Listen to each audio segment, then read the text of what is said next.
Tout d'abord, pour gagner un match de haut niveau, il y a des fondamentaux qui sont l'engagement, les duels, l'intensité qu'on met dans les matchs et qu'on a un petit peu perdu ces derniers temps. Et donc on a beaucoup montré les manques que nous avons eus à Toulouse, beaucoup échangé aussi avec les joueurs, parce que j'ai la chance d'avoir un groupe réceptif.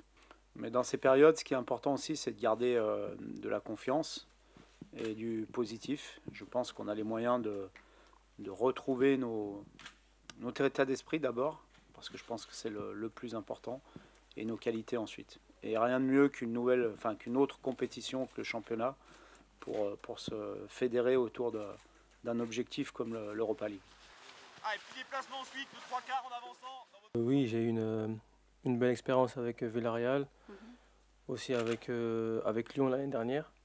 Donc forcément, ouais, je vais essayer d'apporter un peu mon expérience par rapport à ça. On va essayer avec les leaders de transmettre cette importance de ce match de demain, surtout à l'extérieur. Et c'est le premier match.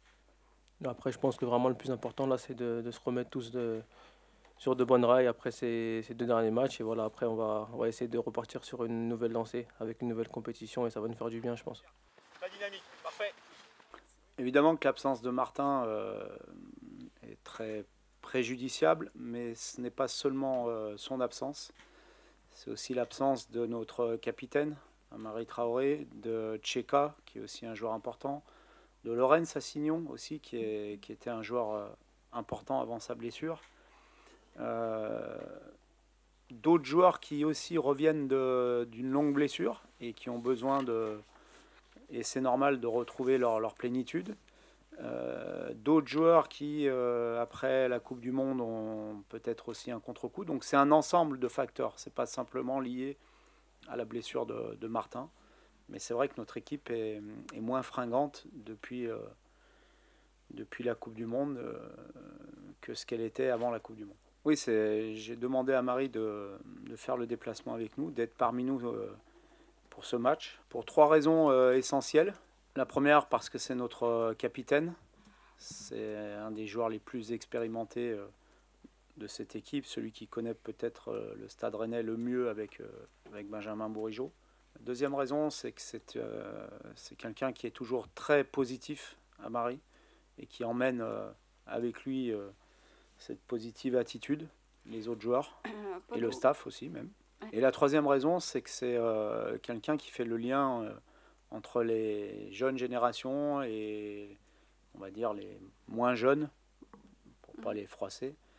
Et il est écouté de tout le monde. Voilà. Donc il me paraissait important dans ces moments un peu plus difficiles et dans ce match qui est un match très important, qu'il soit parmi nous pour apporter tout ça. Ça peut être un petit avantage pour nous d'avoir plusieurs matchs de compétition, contrairement à eux. Mais sur les matchs qu'on a observés, qu'ils ont effectués, les matchs de préparation, on voit que c'est une équipe qui est déjà prête. Et même si elle est composée de beaucoup de jeunes joueurs, c'est un club qui a énormément d'expérience en Coupe d'Europe, Champions League, Europa League. Donc c'est une équipe très dangereuse pour nous. Le contexte est très difficile. Pour en avoir parlé avec l'entraîneur du Dynamo Kiev lorsqu'on a joué contre eux, c'est difficile de pouvoir se préparer dans des conditions optimales vu le contexte qui frappe ce pays. Mais on a vu lors de la double confrontation contre Kiev que c'était aussi une manière d'exprimer leur fierté, leur orgueil et leur fierté du pays pour défendre les couleurs à la fois de leur club et aussi de leur pays. Donc on sait qu'ils vont être au top niveau demain contre nous. Très bien, ok, parfait. 4. Non. Ah, fais-le, Billy, fais-le. Voilà, ok. On est prêt. 6. Ouais, et on finit là-bas. Ok, parfait.